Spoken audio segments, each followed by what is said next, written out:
विविध audio book, विविध कहानियां, विविध रंग।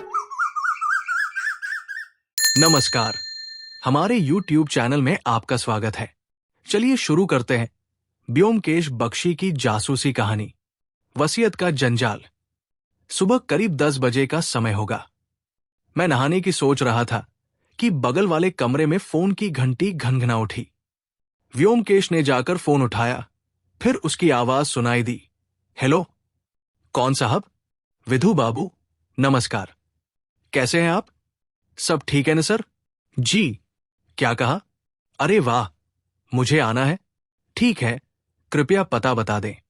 ठीक है, मैं आधा घंटे में पहुंच रहा हूं। व्योमकेश कुर्ता पहनते हुए कमरे से बाहर आया।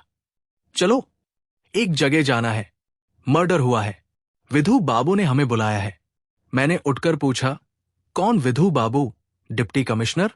व्योमकेश ने मुस्कुराकर कहा, हां, वे ही।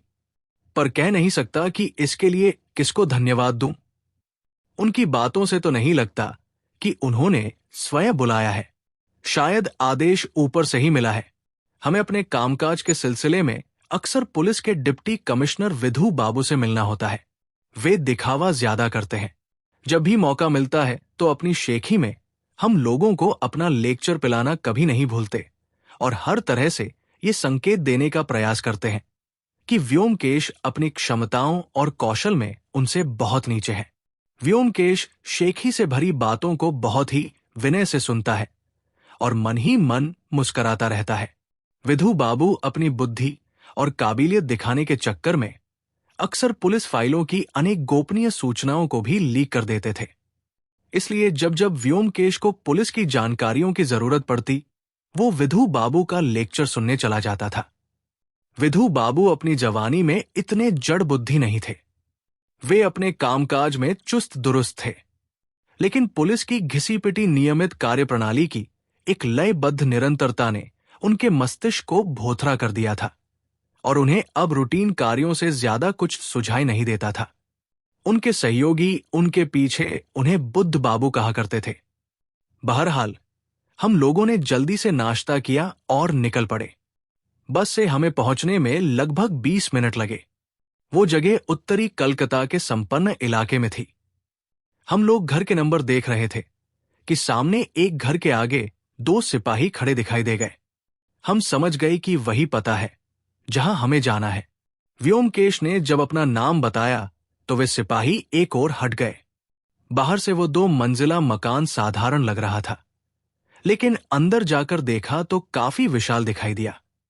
बरामदे के बाहर सीढ़ियों के किनारे फूलों के गमले, अंदर गैलरी में पीतल के सजावटी गमलों में ताड़ के पौधे, विशाल एक्वेरियम में रंग बिरंगी मछलियां। कुल मिलाकर एक संपन्न परिवार के चिन्ह दिखाई दिए। सेंट्रल हॉल का मार्ग दोनों ओर की बालकनियों तक जाता था। तीसरा मार्ग सीढ़ियों से केंद्रीय कक्ष की तरफ जाता था। हम लोग दाईं ओर के कमरे की ओर बढ़े, जहां लोग एकत्र थे। कमरे के बीचों बीच अपना भारी शरीर लिए विधु बाबू कुर्सी पर बैठे बार बार अपनी सफेद मूंछों को ताव देकर अपनी मौजूदगी का ऐलान कर रहे थे। नौकर से पूछताछ हो चुकी थी।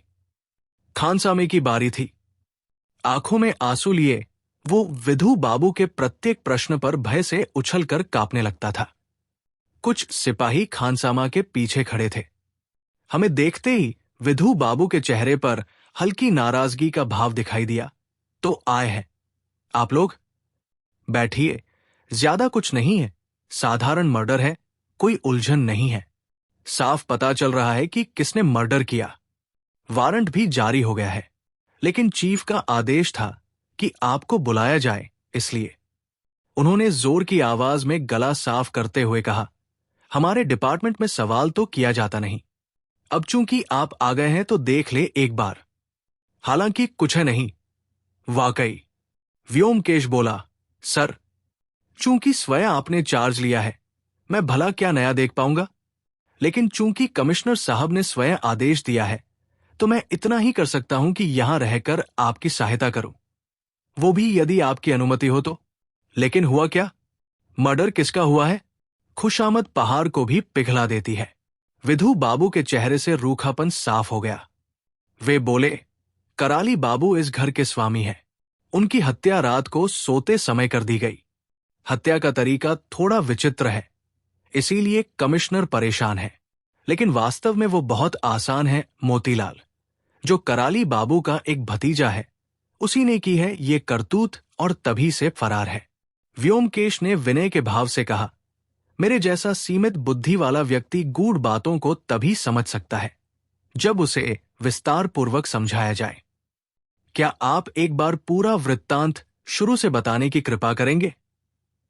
विधु बाबू के चेहरे पर असंतोष के बादल अब पूरी तरह छंट गए।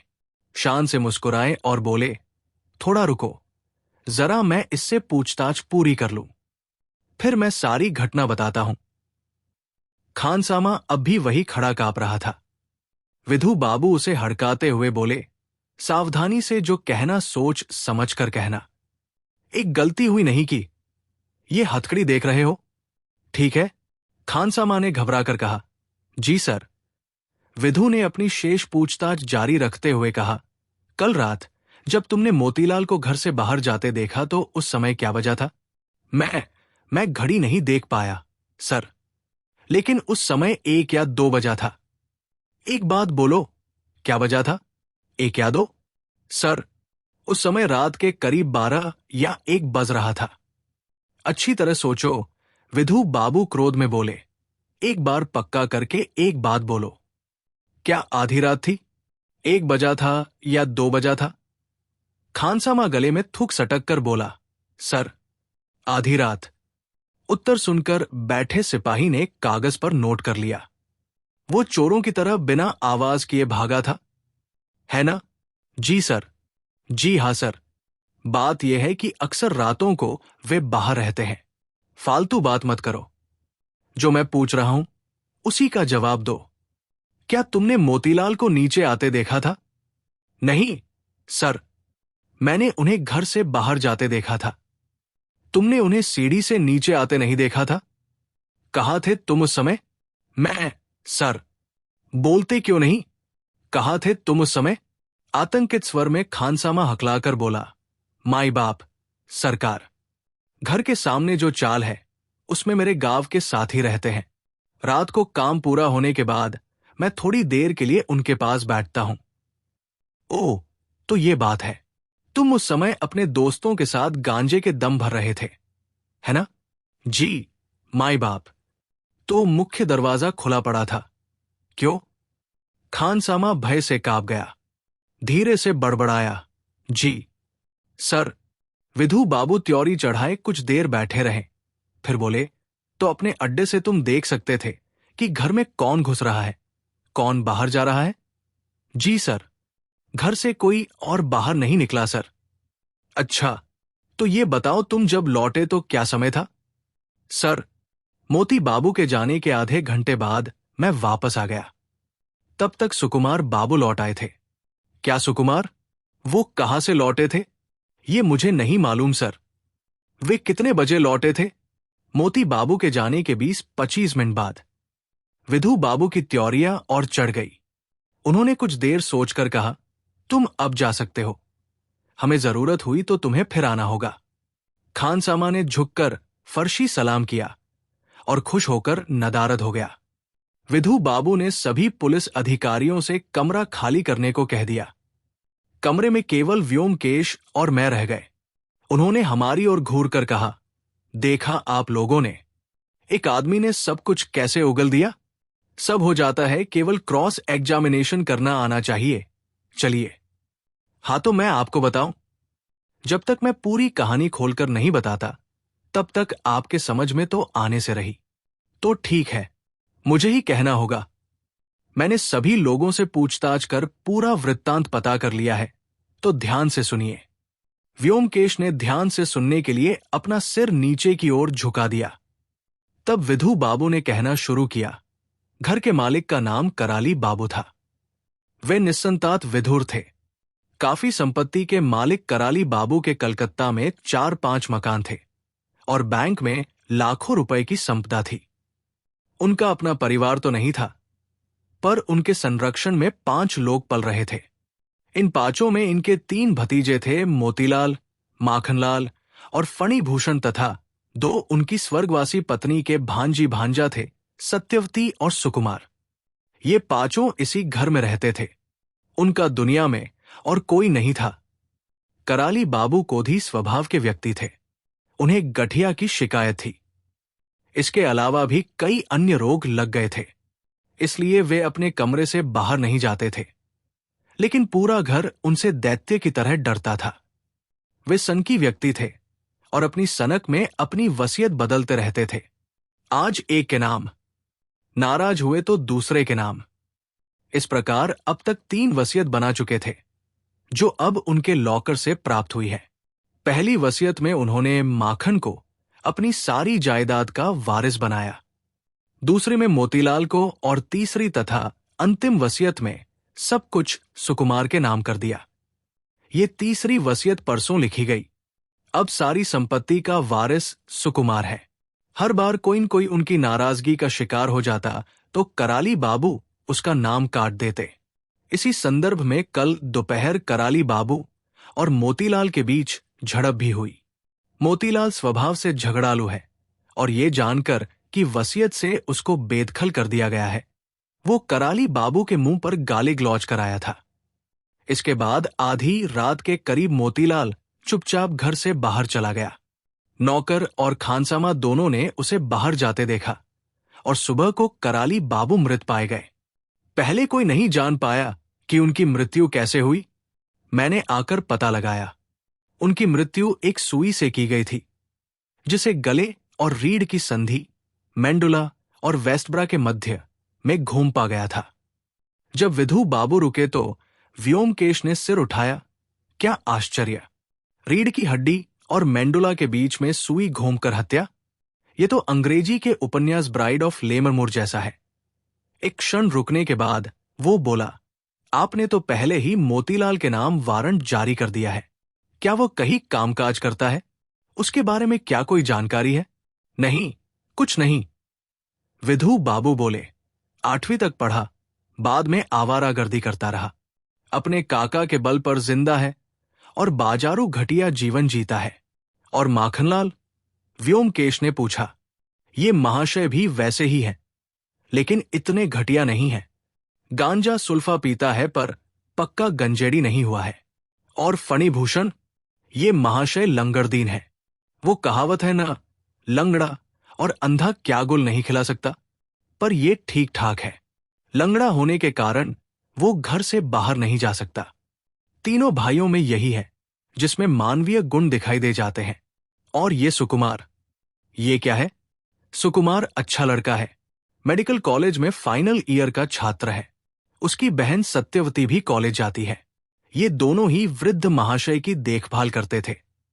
मेरे ख्याल से अभी तक शादी किसी की भी नहीं हुई है। सही है, लड़की की भी नहीं। व्योमकेश उठ खड़ा हुआ और बोला, सर, चलिए एक बार घर का मुआयना कर लिया जाए।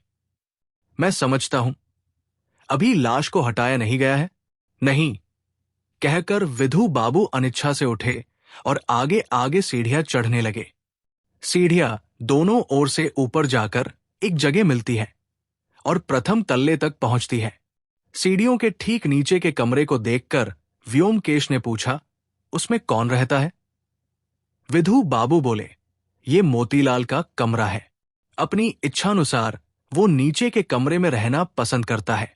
वृद्ध महाशय अनुशासन प्रिय व्यक्ति थे और रात में 9 बजे के बाद बाहर रहने के विरोधी थे। उनका कमरा इसके ठीक ऊपर है। ओह, और वो कमरा? व्योमकेश ने नीचे के कोने वाले कमरे को दिखाते हुए कहा। माखनलाल रहते हैं उसमें। मोतीलाल को छोड़कर ये सभी लोग शायद घर में ही होंगे। हाँ, और मैंने सबको स्पष्ट आदेश दे दिया है कि मेरी आज्ञा बिना कोई घर छोड़कर नहीं जाएगा। बाहर सिपाहियों का पहरा है। व्योमकेश स्वीकारोक्ति में कुछ बुदबुदाया। पहले तल्ले पर सीढ़ियों के ठीक सामने बंद दरवाजे वाले कमरे को दिखाकर विधु बाबू बोले, ये कराली बाबू का सोने का कमरा है। कमरे की दहलीज पर व्योमकेश ने झुकते हुए पूछा, ये कैसे निशान है? विधु बाबू ने भी नीचे झुककर देखा, फिर उठते हुए बेफिक्री से बोले, चाय के निशान है। सत्यवती रोजाना सुबह कराली बाबू को चाय लेकर जगाने आती थी। आज सुबह जब कराली बाबू ने कोई उत्तर नहीं दिया तो उसने देखा कि उनकी मृत्यु हो गई है। उस समय संभवतः हड़कंप में कुछ चाय जमीन पर बिखर गई थी। ओह, तो वो पहली इंसान थी जिसे मृत्यु का पता लगा। हाँ, कमरा बंद था। विधु बाबू ने ताला खोला और हम लोग अंदर आए। वो मध्यम साइज का कमरा था। सामान कम पर करीने से लगा था। एक मिर्जापुरी कालीन बिछा हुआ था। कमरे के बीच में रखी मेज पर हाथ से काढ़ा गया मेजपोश बिछा था। कोने में हैंगर पर तह किया हुआ धोती कुर्ता लटका था। नीचे पॉलिश से चमकते जूतों की कतार लगी हुई थी। बाईं ओर पलंग था जिसमें सफेद चादर के नीचे जैसे करवट से कोई सो रहा था। चादर उसके कानों तक ढकी हुई थी। पलंग के पास एक स्टैंड पर दवाओं की बोतल और दवा नापने वाले कप कतार में रखे थे। पलंग के सिरहाने एक छोटी मेज पर पानी का जग और उल्टा गिलास रखा था। कमरे को देखकर लगता था कि उसका स्वामी अपने कमरे को स्वच्छ और टिपटाप रखना पसंद करता था। कमरे की स्वच्छता देखकर यह अनुमान लगाना कठिन था कि इसमें पिछली रात में इसके स्वामी की हत्या हो गई है। तिपाई पर चाय का प्याला रखा हुआ था। व्योमकेश ने एक क्षण उस कप का मुआयना किया और मन ही मन बड़बड़ाने लगा, जैसे अपने से ही कुछ कह रहा हो। आधी चाय कप से गिरकर प्लेट में ही है। कप आधा भरा है, फिर नीचे कैसे गिरी? विधु बाबू ने व्योमकेश का बड़बड़ाना सुनकर एक गहरा निराशा का श्वास छोड़ा और बोले, ओ भाई, यही तो मैंने बताया था, वो लड़की। मैंने सुना है, व्योमकेश बोला, पर क्यों? विधु बाबू ने इस व्यर्थ प्रश्न का उत्तर देना उचित नहीं समझा। मुंह बिचकाकर वे दूसरी ओर खिड़की के बाहर देखने लगे। व्योमकेश ने बहुत ही सावधानी से चाय के प्याले को उठाया। चाय के ऊपर सफेद परत जम गई थी। उसने पास में रखी चम्मच से चाय को हिलाकर उसका एक घूंट लिया, मुंह पोंछा और पलंग के पास पहुंच गया। काफी देर तक लाश पर नजर गड़ाने के बाद व्योमकेश ने पूछा, लाश को तो छुआ गया न होगा, है ना? वैसी है जैसे पाई गई थी। विधु बाबू ने, जो अब तक खिड़की में से ताक रहे थे, जवाब दिया, हां, केवल चादर को सिर तक ढक दिया गया है और मैंने वो सुई निकाल ली है। व्योमकेश ने आहिस्ता से चादर को नीचे खींचा। एक दुबली-पतली वृद्ध काया करवट से लेटी थी।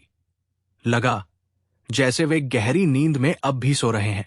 उनके सफेद बालों के नीचे माथे की त्वचा में लाइनें और झुर्रियां थी। इसके अलावा चेहरे पर किसी दर्द का भाव नहीं था। व्योमकेश ने शरीर को हिलाए डुलाए बगैर बारीकी से जांचा। उसने पीछे गर्दन के ऊपर बालों को उठाकर देखा। सावधानी से नाक के पास कुछ देखने के बाद उसने विधु बाबू को बुलाया और बोला, सर, मुझे विश्वास है कि आपने पूरे शरीर का अच्छे से मुआयना कर लिया होगा, लेकिन मैं आपका ध्यान 2 बातों पर लाना चाहता हूं। गर्दन में सुई घोंपने के 3 निशान हैं। विधु बाबू ने पहले इन्हें नहीं देखा था। अब उन्होंने देखा तो बोले, हां, लेकिन इसमें खास बात क्या है? जाहिर है कि वेस्टब्रा और मेडुला के संधिस्थल को ढूंढने में हत्यारे को 3 बार कोशिश करनी पड़ी हो। और दूसरी बात क्या है? क्या आपने नाक देखी है? नाक? जी, नाक। विधु बाबू ने झुककर नाक को देखा।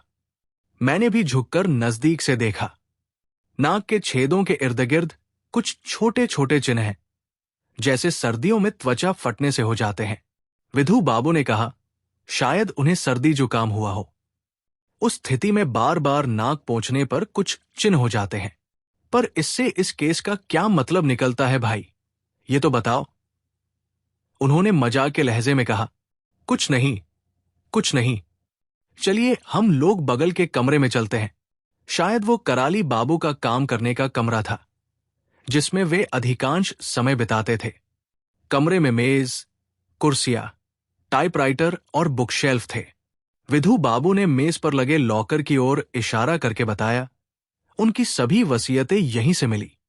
व्योमकेश ने कमरे का फिर से मुआयना किया। लॉकर में और कोई कागज नहीं मिला।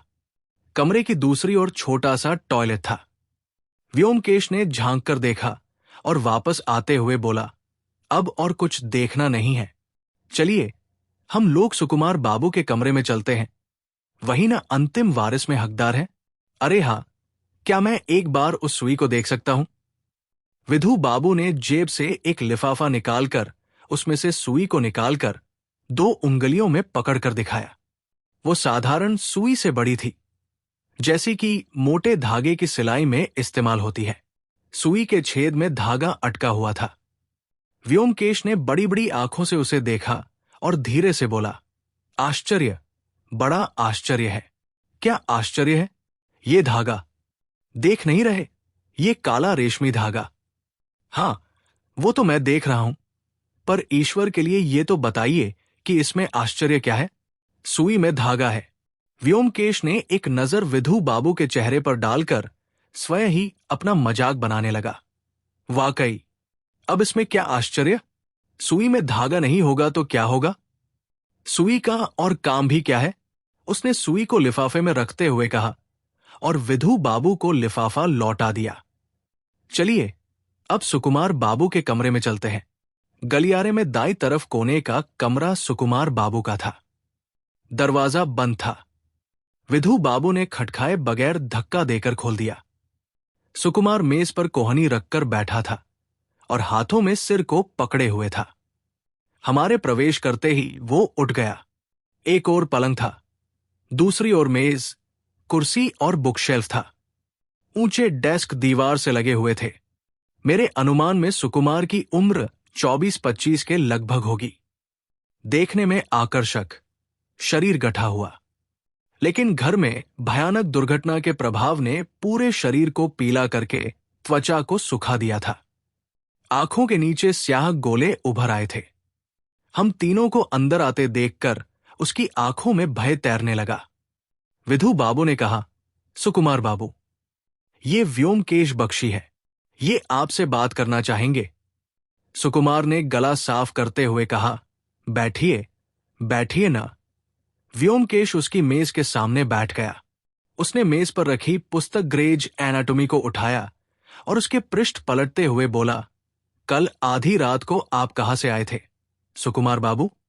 सुकुमार चौंक पड़ा, फिर धीमी लरचती आवाज में बोला, मैं रात को फिल्म देखने गया था। पृष्ठों को उलटते हुए बिना सिर उठाए ही व्योमकेश ने पूछा, कौन से सिनेमा हॉल में? चित्रा। विधु बाबू ने नाराजगी के स्वर में कहा, आपको यह मुझे पहले बताना चाहिए था। क्यों नहीं बताया आपने? सर, मैंने सोचा था कि यह इतना महत्वपूर्ण नहीं है, इसीलिए। विधु बाबू ने और भी तेज आवाज में कहा, यह हम तय करेंगे कि वो महत्वपूर्ण है या नहीं। क्या आपके पास कोई सबूत है कि आप चित्रा सिनेमा गए थे? सुकुमार ने कुछ क्षण सिर झुकाए सोचा, फिर उठकर रैक पर टंगे कुर्ता के पॉकेट से गुलाबी रंग की एक चिट निकालकर विधु बाबू की ओर बढ़ा दी। वो सिनेमा के टिकट का आधा भाग था। विधु बाबू ने उसे ठीक से जांचा और अपनी डायरी खोलकर रख लिया। कुछ और पृष्ठों को पलटते हुए व्योमकेश ने पूछा, शाम के शो के बजाय 9 बजे के शो में जाने का आपके पास कोई विशेष कारण था? सुकुमार का चेहरा सफेद पड़ गया। फिर भी उसने धीरे से कहा, नहीं, ऐसा कोई कारण नहीं था, ऐसा कुछ भी नहीं था। व्योमकेश बोला, निश्चित रूप से आपको मालूम था कि कराली बाबू को रात में किसी का देर से आना पसंद नहीं था। सुकुमार के पास कोई उत्तर नहीं था। वो चुपचाप मलिन मुख लिए खड़ा रहा। एकाएक व्योमकेश ने सुकुमार को अपनी आंखें खोलकर देखा और पूछा, आपने अंतिम बार कराली बाबू को कब देखा था? सुकुमार ने मुंह में थूक सटकते हुए कहा, कल शाम करीब 5 बजे। क्या आप उनके कमरे में गए थे? हां। क्यों? सुकुमार ने अपनी आवाज को नियंत्रित करने का प्रयास किया और धीमे स्वर में कहा, मैं काका से उनकी वसीयत के बारे में कुछ कहने के लिए गया था। उन्होंने अपनी वसीयत में मोती दा को बेदखल करके सारी संपत्ति मेरे नाम कर दी थी। इसको लेकर दोपहर में उनकी और मोती दा के बीच झड़प भी हुई थी। मैं काका के पास ये कहने गया था कि मैं नहीं चाहता कि सारी संपत्ति केवल मेरे नाम की जाए, बल्कि हम सबको बराबर हिस्से में विभाजित कर दी जाए। फिर जब उन्होंने मेरी पूरी बात सुनी तो क्रोध में उन्होंने मुझे कमरे से निकल जाने का आदेश दिया। आप निकल आए? हां। उसके बाद मैं फनी के कमरे में गया। बात करते करते काफी देर हो गई थी। मेरा मन बड़ा विचलित हो रहा था। सोचा क्यों न कोई फिल्म देख लूं। फनी ने भी मेरे प्रस्ताव का अनुमोदन कर दिया, इसलिए मैं चुपचाप निकल गया, ये सोचकर कि काका को पता भी न चलेगा।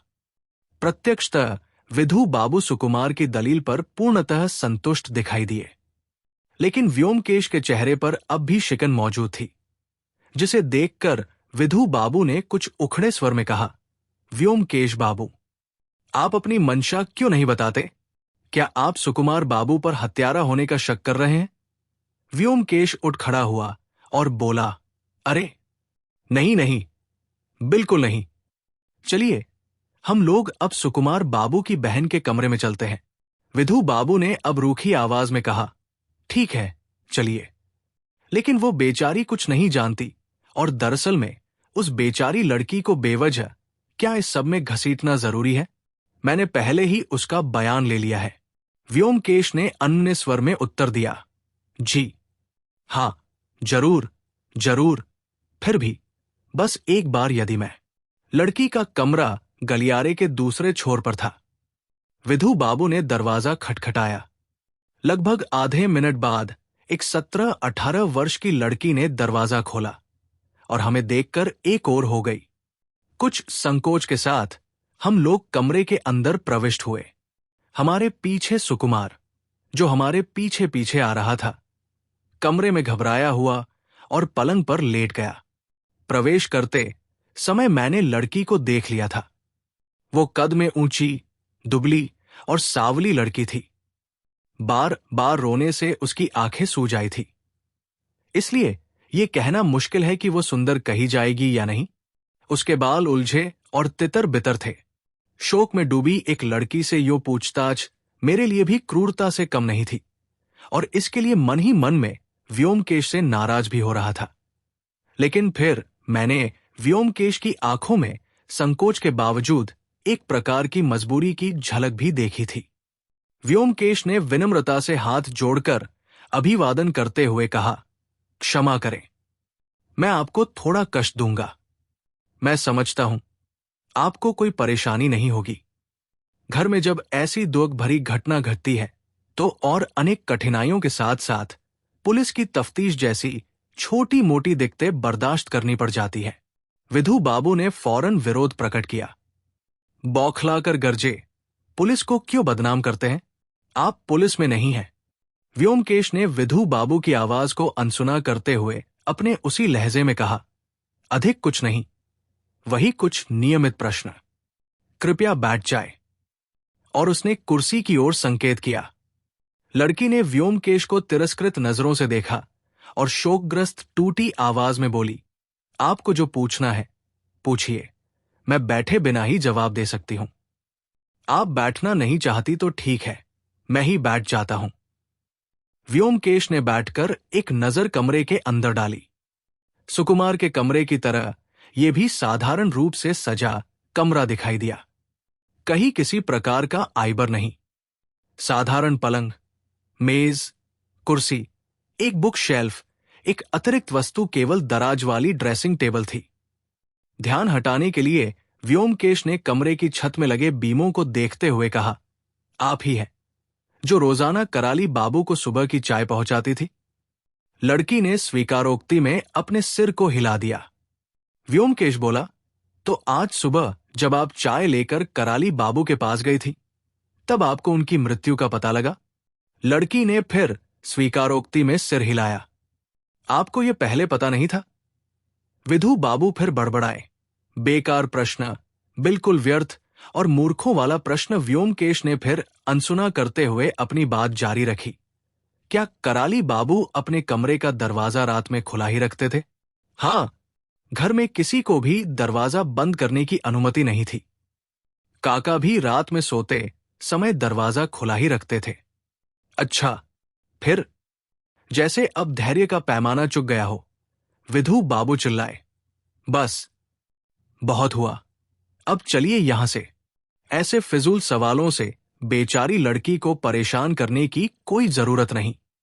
आपको पता ही नहीं क्रॉस एग्जामिन कैसे किया जाता है।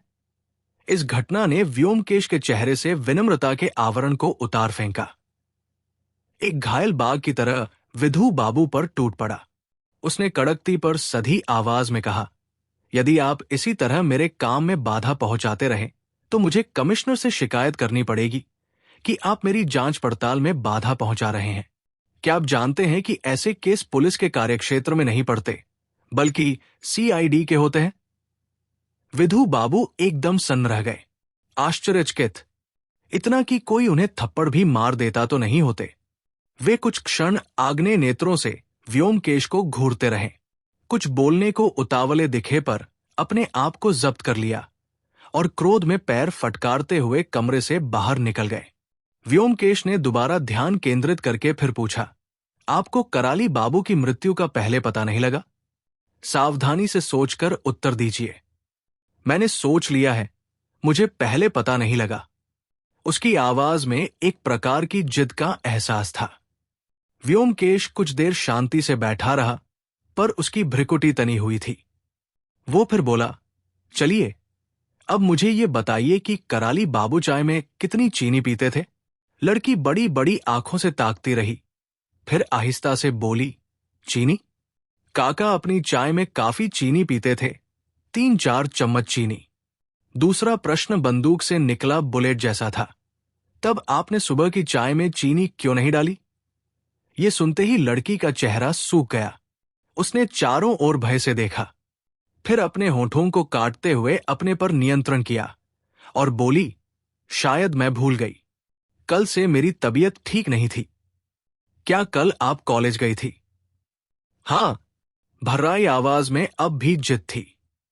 कुर्सी से उठते हुए व्योमकेश बहुत आहिस्ता से बोला, यदि आप सब कुछ मुझे बता दें तो हमें बहुत लाभ होगा, आपका भी फायदा होगा। लड़की वैसे ही होंठ दबाए खड़ी रही, बोली, कुछ नहीं। व्योमकेश ने दोहराया, बताने की कृपा करेंगी? लड़की ने धीरे से एक एक शब्द नापते हुए कहा, इसके बाद आगे मुझे कुछ नहीं मालूम। व्योमकेश के मुंह से एक निश्वास निकल गया। बातचीत के दौरान इसकी निगाह मेज पर रखी सिलाई की टोकरी पर पड़ रही थी। वो उठकर उसके पास पहुंच गया। उसने पूछा, मुझे लगता है ये आपकी है? हां। व्योमकेश ने टोकरी को खोलकर देखा।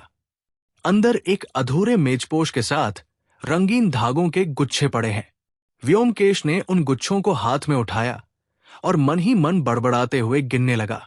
लाल, नीला, काला, अच्छा, काला भी। उसने धागों को टोकरी में रखते हुए कुछ और भी ढूंढा।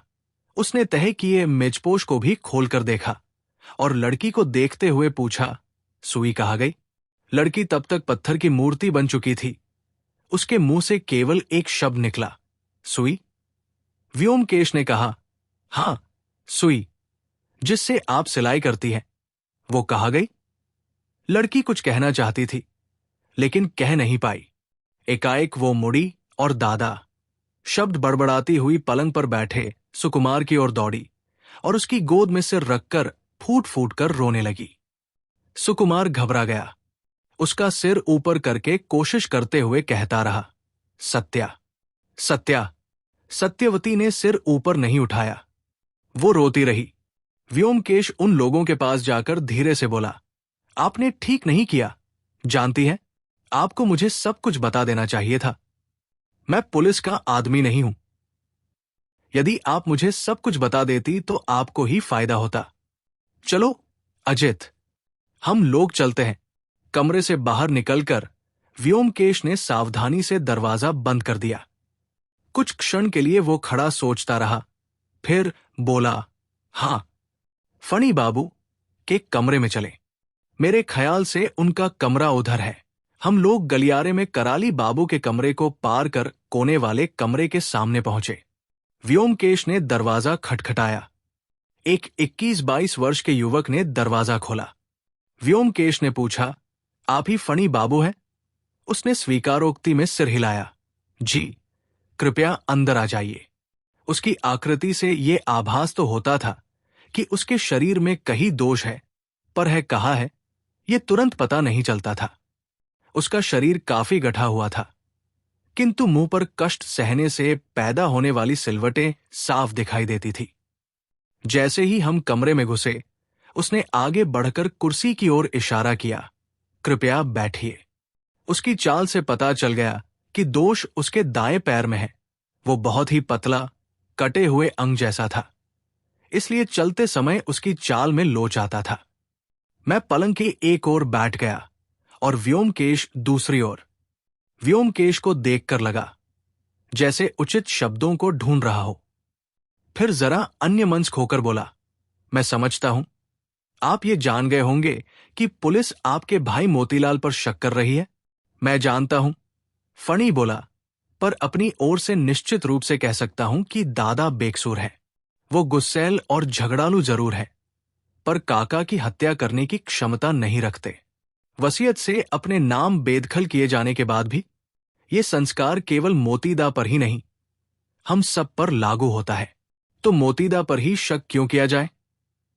व्योमकेश ने उसके प्रश्न पर ध्यान न देकर कहा, मैं समझता हूं कि आपने पुलिस को अपना बयान दे दिया होगा, फिर भी मैं कुछ प्रश्न पूछना। फणी कुछ असमंजस में दिखाई दिए। आप पुलिस में नहीं हैं, तो मैंने सोचा शायद सीआईडी के होंगे। व्योमकेश ने हंसकर कहा, नहीं, मैं केवल सत्य का खोजी हूं, सत्यान्वेषी। फणी ने सुना तो आश्चर्य में उसकी आंखें बड़ी हो गई। वो बोला, सत्यान्वेषी, व्योमकेश बाबू, तो आप व्योमकेश बख्शी हैं? व्योमकेश ने सिर हिलाया और बोला, अब मुझे ये बताइए कि कराली बाबू के संबंध सब लोगों से कैसे थे? दूसरे शब्दों में, किसे वे पसंद करते थे और किसे नापसंद, ये सब कुछ विस्तार में बताएंगे? फणी कुछ देर अपने हाथों में सिर छिपाए बैठा रहा, फिर एक फीकी मुस्कान के साथ बोला, देखिए, मैं एक लंगड़ा आदमी हूं। भगवान का शाप है, इसलिए मैं इन सब लोगों से ज्यादा मेल मुलाकात नहीं रख पाता। मैं और मेरी ये पुस्तकें मेरे अब तक के जीवन में मेरी साथी रही हैं, इसलिए मैं ठीक से नहीं बता पाऊंगा कि काका की हम लोगों में से किस पर कृपा थी और किस पर नाराजगी। काका को समझना आसान नहीं था और न ही वे अपनी मंशा जाहिर करते थे, लेकिन उनकी बातों और बर्ताव से मैं यही जान पाया हूं कि वे सत्यवती की परवाह अधिक करते थे। और आपकी? मेरी? संभव है, मैं लंगड़ा हूं, इसलिए उनके मन के भीतर कहीं दया का भाव हो, पर इससे अधिक मैं उनकी आत्मा का अनादर नहीं करना चाहता, विशेष रूप से ऐसे व्यक्ति का जिसने हम सबको शरण न दी होती तो हम लोग अब तक भूख से ही मर गए होते। लेकिन यह भी सही है कि वे नहीं जानते थे कि प्यार क्या होता है।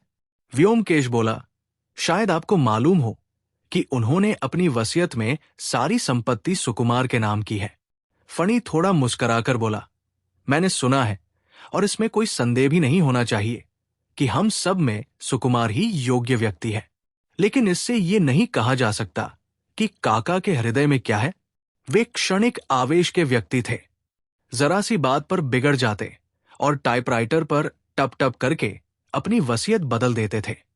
इस पर शायद ही कोई बचा हो जिसके नाम इन्होंने कभी न कभी वसीयत न की हो। व्योमकेश ने कहा, चूंकि अंतिम वसीयत सुकुमार के नाम है, इसलिए संपत्ति उसे ही मिलेगी।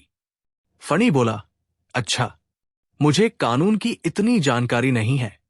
कानून तो यही कहता है। व्योमकेश तनिक हिचकिचाहट के बाद बोला, ऐसी स्थिति में आप क्या करेंगे? क्या आपने सोचा है? फणी ने निराशा में अपने बालों पर हाथ फेरा और खिड़की से बाहर देखते हुए बोला, मुझे नहीं मालूम, मैं क्या करूंगा? कहाँ जाऊंगा? मैं कुछ लिखा पढ़ा नहीं हूं, इसलिए नौकरी नहीं कर सकता। यदि सुकुमार मुझे शरण देता है तो उसके पास रहूंगा, या फिर मेरा अंत सड़कों पर होगा। उसकी आंखों में आंसू आ गए। मैंने जल्दी से अपना मुंह फेर लिया।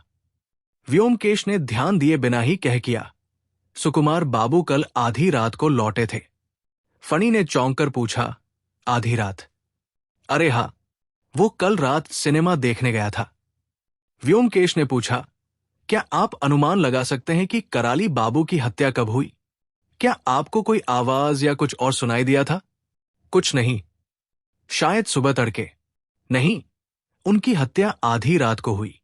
व्योमकेश ने उठकर अपनी घड़ी देखी और बोला, ओह, 2:30 बज गया। अब काफी है। चलो अजित, मुझे बहुत भूख लगी है। हम लोगों ने सुबह से कुछ खाया भी नहीं है। अच्छा, नमस्कार। ठीक उसी समय नीचे शोरगुल सुनाई दिया। दूसरे ही क्षण एक व्यक्ति हाफता हुआ दरवाजा खोलकर घुसा और बोला, ए फणी, पुलिस मोती दा को पकड़ लाई है। किंतु हमें देखते ही रुक गया। व्योमकेश ने कहा, क्या आप ही माखन बाबू हैं? माखन भय से पीला पड़ गया और मैं कुछ नहीं जानता कहते हुए तेजी से बाहर निकल गया। हम लोगों ने नीचे आकर देखा, ड्राइंग रूम में बहुत अफरातफरी मची हुई थी। विधु बाबू नहीं थे। उनकी जगह स्थानीय चौकी का इंस्पेक्टर कुर्सी पर बैठा हुआ था। उसके सामने 2 सिपाही एक व्यक्ति को पकड़े खड़े थे, जिसके मुंह पर हवाइयां उड़ रही थी। वो चिल्ला रहा था, काका की हत्या हो गई। देखिए सर, मैं कुछ नहीं जानता। मैं किसी की भी कसम खा सकता हूं। मैं एक मूर्ख शराबी हूं और मैंने रात दलीम के यहां गुजारी है। वो गवाही दे देगी। इंस्पेक्टर अपना काम जानता था। वो इस सब के बीच चुपचाप बैठा था। उसने जब हमें आते देखा तो बोला, व्योमकेश बाबू, ये है मोतीलाल, विधु बाबू का मुजरिम। आपको यदि कुछ पूछना है तो पूछ ले। व्योमकेश बोला, इन्हें कहां पकड़ा? सब इंस्पेक्टर, जिसने उसे पकड़ा था, बोला, बदनाम इलाके में एक वेश्या के कोठे से। मोतीलाल ने फिर फरियाद शुरू कर दी, मैं दलीम के कोठे पर सो रहा था। कौन बेहुदा कहता है? व्योमकेश ने हाथ के इशारे से उसे चुप किया। आप तो रोजाना तड़के सुबह लौटा करते हैं, आज क्या हो गया?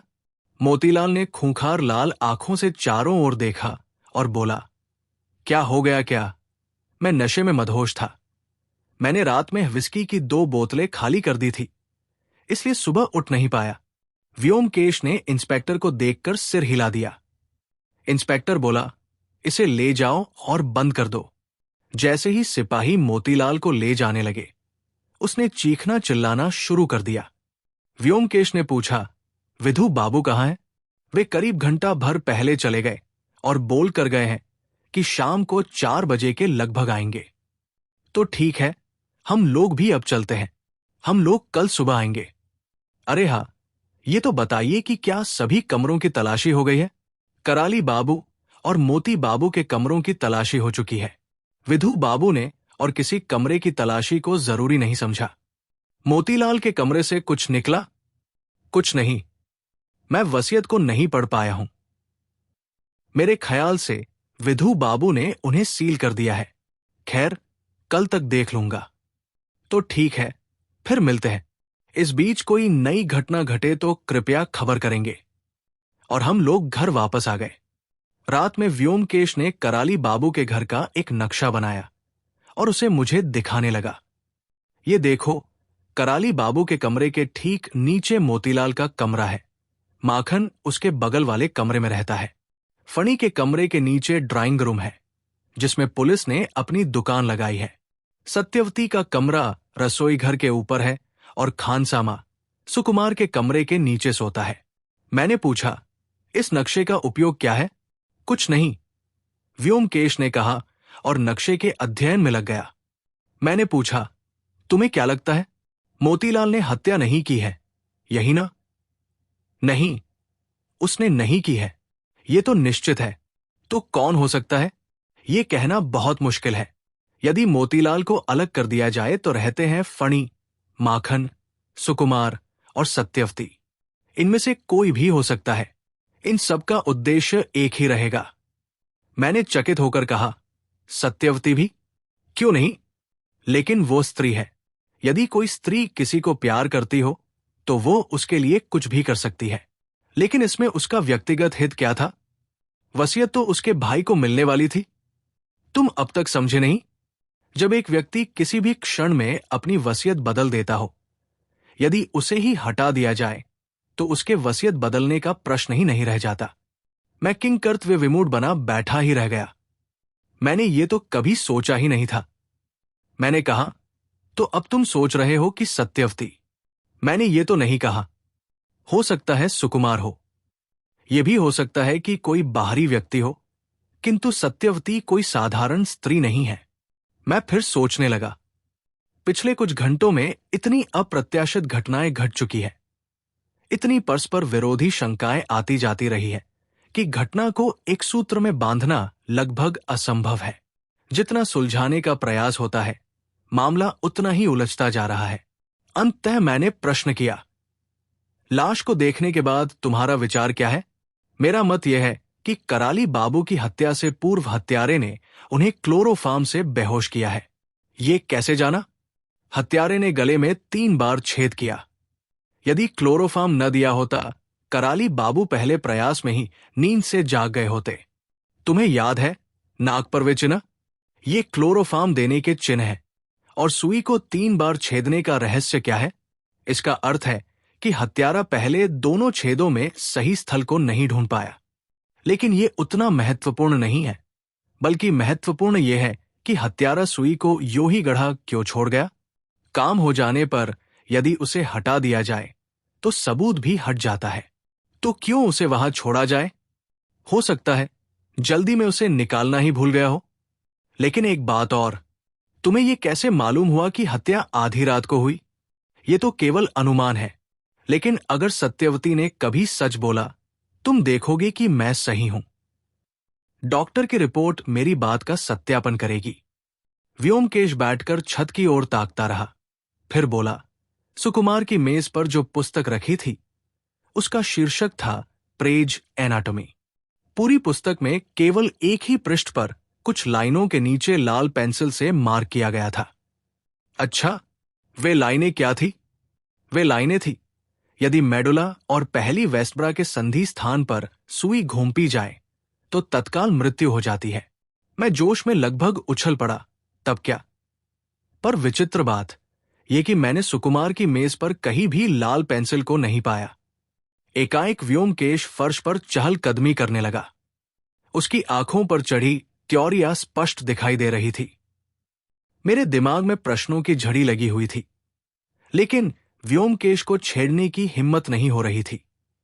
मुझे मालूम था इस समय कुछ पूछना मतलब उसकी डांट सुनना होगा। रात को सोते समय उसने ही एक प्रश्न पूछा, तुम एक लेखक हो, तुम ये बता सकते हो कि अंग्रेजी शब्द थिम्बल का उद्गम क्या है? आश्चर्यचकित मैंने कहा, थिम्बल तुम्हारा मतलब वो होल्डर जो दर्जी लोग सिलाई के समय अपनी उंगली में पहन लेते हैं? बिल्कुल सही, वही। मेरे लाख सोचने पर जब मेरे मस्तिष्क में कुछ नहीं आया तो मैंने अपने ही अनुमान के अनुसार बताया कि इसका संबंध संभवतः थंब यानी अंगूठे से है, और ये अंगूठे की सुरक्षा के लिए लगाया जाता होगा। तुम क्या समझते हो? संभव है कि वो थंब और हम्बल शब्दों का मिश्रण हो। 2 तरह की बात मत करो। मुझे एक सीधा उत्तर चाहिए। तब मुझे स्वीकार कर लेना पड़ा कि मेरे पास कोई सीधा उत्तर नहीं है।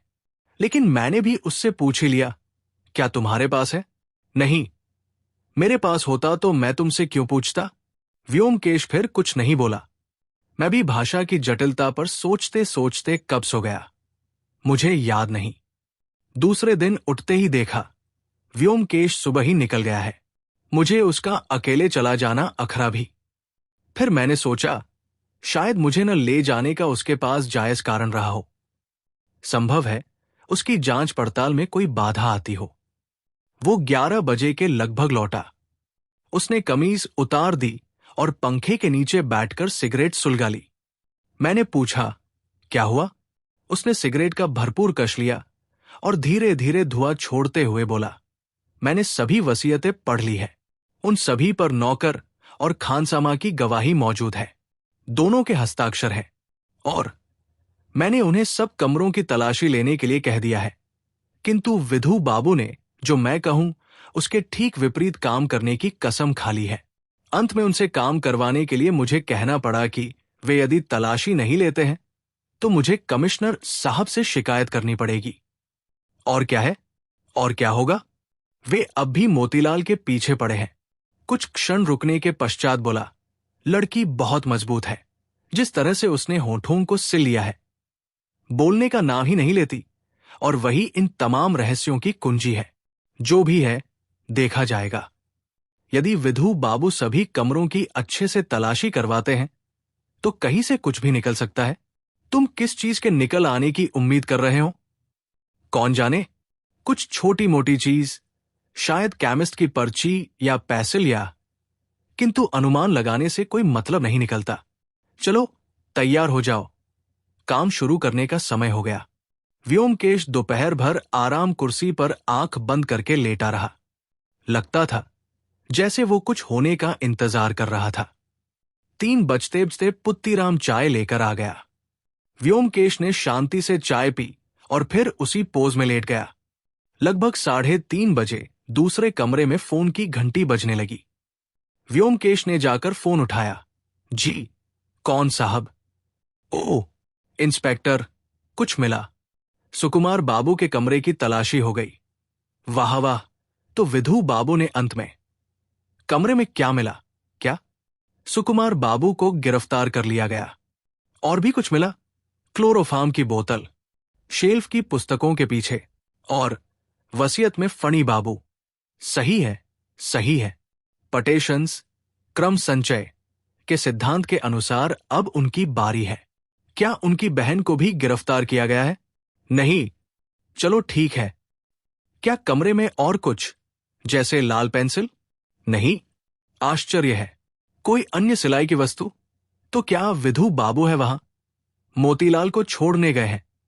चलो, अंततः अकल तो आई। सुकुमार के कमरे के अलावा और किसी कमरे की तलाशी? नहीं। ऐसा क्यों? विधु बाबू ने जरूरी नहीं समझा? तो क्या समझते हैं? विधु बाबू क्या जरूरी समझते हैं? क्या मेरी जरूरत है? मैं नई वसीयत देखना चाह रहा था। ओह, वे अपने साथ ले गए हैं, तो ठीक है, कल सुबह ठीक रहेगा। जब तक लाल पेंसिल और सिलाई का सामान नहीं मिल जाता। क्षमा करें, आप क्या कह रहे थे? सुकुमार के खिलाफ ठोस सबूत मिला है। एक बार दोहरा सकते हैं? क्या डॉक्टर की रिपोर्ट आई है? क्या है रिपोर्ट में? मृत्यु का समय क्या पाया गया? खाने के करीब 3 घंटे बाद, लगभग आधी रात। अच्छा, तो ठीक है, मैं कल सुबह आता हूं। व्योमकेश रिसीवर रखकर वापस आकर बैठ गया। उसकी आंखों की त्योरियां संकेत दे रही थी कि वो अब भी पूर्णतः संतुष्ट नहीं हुआ है। मैंने प्रश्न किया तो वास्तव में वो सुकुमार निकला। तुम शुरू से उस पर शक कर रहे थे, है ना? कुछ क्षण मौन रहने के पश्चात व्योमकेश बोला, जितने भी सबूत मिले हैं वे सब के सब सुकुमार को हत्यारा करार देते हैं। देखो, कराली बाबू की मृत्यु की प्रकृति तक साफ साफ कह रही है कि ये किसी मेडिकल के व्यक्ति का ही काम है। जो लोग मानव शरीर की एनाटॉमी नहीं जानते, वे ये काम कर ही नहीं सकते। सुई भी जिसका इस्तेमाल हत्या में हुआ, वो भी उसकी बहन की सिलाई के बक्से से ही निकाली गई थी। यहां तक कि वो धागा भी वही था। सुकुमार रात में आधी रात को आया और कराली बाबू की मृत्यु का समय भी वही है। सुकुमार के कमरे की तलाशी में क्लोरोफार्म की बोतल और वो टाइप की हुई नई वसीयत मिली है। यही नई वसीयत है जिसमें कराली बाबू ने सुकुमार को संपत्ति से बेदखल कर फणी बाबू को संपूर्ण संपत्ति का हकदार घोषित किया था। सुकुमार ने स्वयं स्वीकार किया है कि इसको लेकर उस शाम उसकी कराली बाबू से नोक-झोंक हुई थी। इसलिए उसे शक हुआ होगा कि शायद कराली बाबू अपनी वसीयत को फिर न बदल दे। हत्या का उद्देश्य बहुत स्पष्ट हो है, तो अब तय हो गया, वो सुकुमार ही है। इसमें किसी शक की गुंजाइश ही नहीं है। कुछ क्षण बाद व्योमकेश ने एक नया प्रश्न पूछा। अच्छा बताओ तो, तुम क्या समझते हो सुकुमार को? क्या वो मूर्ख है? मैंने कहा, ठीक इसके विपरीत। वो काफी बुद्धिमान दिखाई देता है। व्योमकेश ने सोचते हुए कहा, यही तो मैं भी गच्चा खा गया। एक बुद्धिमान व्यक्ति इतनी बेवकूफी क्यों करेगा? एकाएक व्योमकेश चौंककर उठ बैठा। मुझे भी दरवाजे के बाहर पदचाप सुनाई दी। व्योमकेश ने ऊंची आवाज में कहा, कौन है? कृपया अंदर आइए। पहले कोई उत्तर नहीं मिला। फिर धीरे से दरवाजा खुला और मैं जड़वत बैठा रह गया। मेरे सामने सत्यवती खड़ी थी। सत्यवती ने अंदर आकर दरवाजा बंद कर दिया। कुछ देर वो खड़ी रही, फिर एकाएक आंसुओं से रोने लगी और ऊंधी आवाज में बोली, व्योमकेश बाबू, मेहरबानी कीजिए, कृपा करके मेरे भाई को बचा लीजिए। मैं उसके अचानक आगमन से सकते में आ गया था, लेकिन व्योमकेश उठकर उसकी ओर बढ़ा। शायद सिर चकराने की वजह से उसने अपने हाथों को अंधे की तरह आगे किया। व्योमकेश ने तेजी से उसके हाथों को पकड़ा और उसे कुर्सी तक ले आया। उसके इशारे पर मैंने पंखा चला दिया। पहले कुछ मिनट वो साड़ी से मुंह दाबे आंसू बहाती रही। हमने भी उसे शांति से संभलने का समय दे दिया। हमारे इस उठा पटक के जीवन में भी ऐसी पहली घटना थी। मैंने सत्यवती को एक ही बार देखा था। उस समय वो एक आम शिक्षित बंगाली लड़की से अलग कतई नहीं लगी थी। ऐसी स्थिति में, इस संकट की घड़ी में अपने सारे संकोचों को छोड़कर उसका सीधा हमारे पास आना न केवल कल्पना से परे था, बल्कि एक असाधारण घटना थी। संकट की घड़ी में अधिकांश बंगाली लड़कियां काठ की गुड़िया बन जाती हैं, किंतु इस दुबली-पतली सावली लड़की ने मुझे आश्चर्य में डाल दिया। उसके पैरों की धूल से सुनहरी चप्पलों से लेकर उसके उलझे बालों के नीचे गुंथी चोटियों तक उसके संपूर्ण शरीर में एक आभा झलक रही थी। उसने अपनी आंखें पोंछी और सिर उठाकर दोहराया, व्योमकेश बाबू, दया करके मेरे भाई को बचा लीजिए। मैंने देखा, यद्यपि उसने अपने ऊपर नियंत्रण कर लिया था, फिर भी उसका स्वर कांप रहा था। व्योमकेश ने धीरे से कहा, मैंने सुना कि आपके भाई को गिरफ्तार कर लिया गया है, किंतु सत्यवती ने बात काटकर व्याकुलता में कहा, वो बेकसूर है, वो कुछ नहीं जानता, उसने कोई अपराध नहीं किया है। ये कहकर वो फिर रोने लगी। मैं देख रहा था। व्योमकेश भीतर ही भीतर काफी प्रभावित हुआ है, पर बाहर से शांत दिख रहा था। वो बोला, लेकिन सबूत जितने भी मिले हैं वे उसी के विरुद्ध हैं। सत्यवती बोली, वे सब झूठे हैं। दादा धन के लिए किसी की हत्या कर ही नहीं सकते। आप शायद नहीं जानते वे कैसे व्यक्ति हैं। व्योमकेश बाबू, हम दोनों काका की संपत्ति नहीं चाहते, हमें इस संकट से बचा लीजिए। हम जीवन भर आपके एहसान के तले जाएंगे। उसकी आंखों से आंसुओं की धारा अब गालों के नीचे बहने लगी थी। उसने इन आंसुओं को पोंछने का प्रयास नहीं किया। संभव है उसे इसका भान भी न हुआ हो। इस बार जब व्योमकेश बोला तो पहली बार मुझे उसकी आवाज में संवेदना की झलक दिखाई दी। उसने कहा, यदि आपका भाई वास्तव में बेकसूर है तो मैं उसे बचाने की भरसक चेष्टा करूंगा, किंतु वो बेकसूर है। क्या आप मुझ पर विश्वास नहीं कर पाए हैं? मैं अपने सम्मान की कसम खा सकती हूं। दादा ये सब नहीं कर सकते। वे एक मक्खी तक नहीं मार सकते। एकाएक उसने नीचे झुककर व्योमकेश के पैर पकड़ लिए। व्योमकेश तेजी से उठकर एक ओर हो गया। ये आप क्या कर रही है? मेहरबानी करके ऐसा न कीजिए। वायदा कीजिए। पहले आप वायदा कीजिए कि आप दादा को छुड़वा देंगे। व्योमकेश ने सख्ती से उसे पकड़ा और उसको कुर्सी पर बैठा दिया। उसके बाद उसने सामने बैठकर स्पष्ट रूप से कहना शुरू किया, आप एक बात पर बिल्कुल गलत है। मैं वो व्यक्ति नहीं हूं जो सुकुमार को छोड़ सकूं। ये केवल पुलिस कर सकती है। मैं ये साबित कर सकता हूं कि वो बेकसूर है, लेकिन इसके लिए जरूरी है कि मुझे सारे तथ्यों का पता चले। क्या आप अब तक ये भी नहीं समझ पाई है कि जब तक आप मुझसे सब बातें छिपाती रहेंगी तब तक मैं आपकी कोई सहायता नहीं कर सकता? सत्यवती ने आंखें नीची करके कहा, मैंने आपसे कोई बात नहीं छिपाई है। हां, आपने छिपाई है। उस रात आप कराली बाबू के कमरे में गई थी और आपको उनकी मृत्यु का पता लग गया था, लेकिन आपने मुझे नहीं बताया। सत्यवती भयभीत आंखों से व्योमकेश को देखती रही। उसके बाद उसने सिर नीचा कर लिया और चुप बैठी रही। व्योमकेश ने अब आहिस्ता से पूछा, अब क्या आप सब कुछ बताएंगी? सत्यवती ने आंख उठाकर कहा, कैसे कहूं, वो सब कुछ तो दादा के खिलाफ ही जाएगा। व्योमकेश ने आग्रह भरे स्वर में कहा, बात समझने की कोशिश कीजिए। यदि आपका भाई बेकसूर है तो सच्चाई उनका कुछ भी बिगड़ने नहीं देगी। आप निर्भय कर मुझे सब कुछ बता सकती है। सत्यवती कुछ देर सिर नीचा किए बैठी सोचती रही, फिर टूटती आवाज में बोली, ठीक है, मेरे पास कोई और उपाय नहीं है। उसने आंसू भरे नेत्रों को पोंछा और अपने को नियंत्रित करके कहना शुरू किया, उस शाम दादा की काका से कहा सुनी हुई थी। इससे पहले काका ने अपनी वसीयत में दादा के नाम सारी संपत्ति लिख दी थी। इसको लेकर दोपहर में उनका मोतीदा से काफी झगड़ा भी हुआ था। कॉलेज से लौटने के बाद जब दादा को यह पता लगा तो वे काका के पास गए और जाकर बोले कि वे संपत्ति केवल उनके नाम न करके उसका सब में बंटवारा कर दें। काका को इस तर्क से नफरत थी। जब उन्होंने दादा की दलील सुनी तो वे क्रोधित होकर बोले, तुम क्या मेरे से ज्यादा जानते हो? क्या समझते हो? निकल जाओ यहां से, तुम्हें एक पाई भी नहीं दूंगा। दादा को यह उम्मीद नहीं थी कि काका इतने नाराज हो जाएंगे। उनके कमरे से निकलकर दादा फणीदा के पास गए। फणीदा अपंग है, वे बाहर नहीं जा सकते, इसलिए दादा शाम का समय उनके साथ बिताते हैं।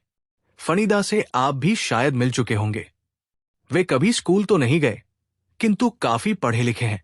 उनके बुकशेल्फ को देखकर आपको अनुमान हो जाएगा कि उन्हें कितने विषयों का ज्ञान है।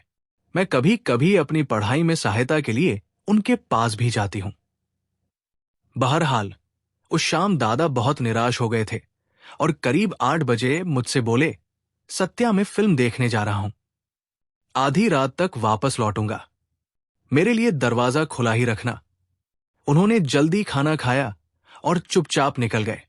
हमारा खानसामा रात का खाना समाप्त हो जाने पर सामने के घर में अपने गांव के दोस्तों के पास काफी देर तक बैठा रहता है। ये मैं जानती थी, इसलिए दादा के आने तक मैंने इंतजार नहीं किया। 10 बजे तक मैंने खाने की मेज को साफ किया और ऊपर अपने कमरे में सोने चली गई। मैं अभी सोई ही थी कि कुछ आहट सुनकर मेरी आंख खुल गई। मुझे लगा जैसे दादा के कमरे से कुछ आवाज आई है, जैसे कोई भारी चीज, मेज या बड़ा बक्सा फर्श पर खींचा जा रहा हो। यह सोचकर कि दादा शायद सिनेमा देखकर लौटे हैं, मैंने फिर से सोने की कोशिश की, लेकिन जाने क्यों नींद आई ही नहीं। कुछ देर आंखें खोले लेटी रही, दादा के कमरे से और आवाजें नहीं आई। मैंने सोचा दादा अब सो गए होंगे। घंटा भर भी बीता न होगा कि गलियारे से मुझे फिर आहट सुनाई दी, जैसे कोई आहिस्ता से चल रहा हो। मुझे आश्चर्य हुआ, दादा कब के सो गए थे तो फिर कौन हो सकता है? मैं धीरे से उठी और दरवाजे की फाक से देखा। दादा चुपचाप अपने कमरे में घुसे हैं और पीछे से उन्होंने दरवाजा बंद किया है। गलियारे में चूंकि चांदनी छिटकी हुई थी, इसलिए मैंने स्पष्ट रूप से दादा को देखा था। व्योमकेश ने टोका, केवल एक स्पष्टीकरण, क्या सुकुमार बाबू जूते पहने हुए थे? हां। क्या उनके हाथ में कुछ था? नहीं, कुछ नहीं। कोई कागज या बोतल? कुछ नहीं। क्या समय होगा? क्या आपने देखा था? सत्यवती ने कहा, इसकी जरूरत नहीं थी, क्योंकि सभी घड़ियों में 12 बजे के घंटे बजने लगे थे। ओह, सत्यवती ने अपनी बात जारी रखते हुए कहा, पहले तो मैं समझ नहीं पाई कि ये सब हो क्या रहा है। दादा 15 मिनट पहले आ गए थे। ये मुझे उनके कमरे से आई आवाज से पता लगा था, तो फिर अब वे कहाँ गए थे? एकाएक मुझे ख्याल आया कि कहीं काका की तबीयत तो खराब नहीं हो गई और दादा उन्हें देखने गए हों। काका को कभी कभी रात में अर्थराइटिस का दर्द होने लगता था और वे सो नहीं पाते थे। ऐसे मौके पर उन्हें सुलाने के लिए दवा देनी पड़ती थी। मैं आहिस्ता से दरवाजा खोलकर काका के कमरे की ओर जाने लगी। वे हमेशा दरवाजा खुला ही रखते थे। मैं कमरे में घुसी। वहां अंधेरा था, पर वहां एक अजीब सी महक थी। मैं नहीं कह सकती वो कैसी थी। तेज तो नहीं थी, पर थी चारों ओर। क्या वो मीठी महक थी? हां, जैसी सिरप की होती है। हां, वही तो, क्लोरोफान। अच्छा, फिर लाइट का स्विच दरवाजे के पास ही था। मैंने लाइट जला दी और देखा कि काका पलंग पर लेटे हैं। मुझे लगा सो रहे हैं। उनके शरीर को देखकर यह बिल्कुल नहीं कहा जा सकता था कि उनकी। फिर भी पता नहीं क्यों मेरा दिल धड़कने लगा। उस महक ने मेरे सांसों में घुटन जैसी पैदा कर दी थी।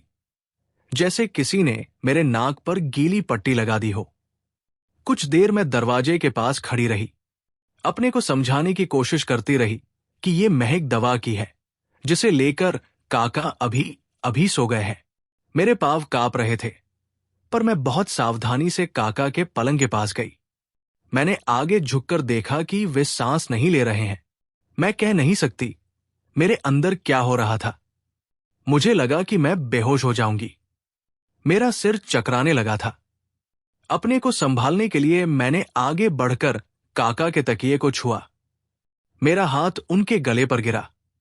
मेरे हाथ में कांटे जैसी चुभन हुई। मैंने देखा कि उनके गले में एक सुई घुसी हुई है। सुई में धागा भी लगा है। मैं वहां और अधिक देर नहीं रुक पाई। मुझे नहीं मालूम कैसे मुझमें लाइट बुझाने और वापस अपने कमरे में आने की ताकत आई। जब तक मुझे होश आया, तब तक मैंने अपने को पलंग पर बैठा पाया। मैं थर थर कांपकर रो रही थी। शेष बातें तो आप जानते ही हैं। मुझे दादा पर शक नहीं था, क्योंकि मैं जानती थी कि वे ये नहीं कर सकते। फिर भी मुझे ये सोचने में अधिक समय नहीं लगा कि ये सब मैं किसी को नहीं बता सकती, क्योंकि बताने से दादा की स्थिति और भी खराब हो सकती है। दूसरे दिन सुबह मैंने किसी प्रकार चाय बनाई और काका के कमरे में ले गई। ये कहते हुए सत्यवती की आवाज मध्यम पड़कर लड़खड़ाने लगी। उसका अस्वाभाविक पीला मुंह और दहशत से त्रस्त आंखें साफ गवाही दे रही थी कि बीती रात उसने कितनी उलझनों और यातना में गुजारी है। मैंने व्योमकेश के मुंह को देखा। उसकी आंखों में चमक दिखाई दी। वो बोला, मैंने आज तक आप जैसी असाधारण लड़की नहीं देखी। कोई और होती तो वो चिल्लाती, शोर मचाती और बेहोश होकर उसने दुनिया को सिर पर उठा लिया होता। लेकिन आप केवल दादा के लिए। व्योमकेश ने खड़े होकर कहा, अब आप घर जाइए, कल सुबह वहां आऊंगा। सत्यवती उठी और घबराकर बोली, किंतु आपने कुछ बताया नहीं। व्योमकेश बोला, बताने को क्या है, मैं आपको ऐसी कोई उम्मीद नहीं दे सकता जो बाद में आपको निराशा दे। इस पूरे कांड में विधु बाबू नामक महाज्ञानी शामिल है। ये नहीं जानती क्या? बहरहाल, ये तो मैं निश्चय पूर्वक कह सकता हूं कि यदि आपने मुझे पहले दिन ही सब कुछ बता दिया होता तो पूरा केस अब तक आसानी से सुलझ गया होता। सत्यवती ने अश्रुपूर्ण नेत्रों से पूछा, जो कुछ मैंने कहा है, क्या वह दादा को नुकसान पहुंचाएगा? आपको विश्वास है व्योमकेश बाबू, मेरा अपना कोई नहीं है। ये कहते हुए उसका गला भर आया। व्योमकेश ने तेजी से उठकर उसके लिए दरवाजा खोला और मुस्कुराकर बोला, अब आप जल्दी कीजिए, देर हो रही है, और फिर ये कुंवारों का घर है। सत्यवती उठी और दुखी मन से जाने लगी।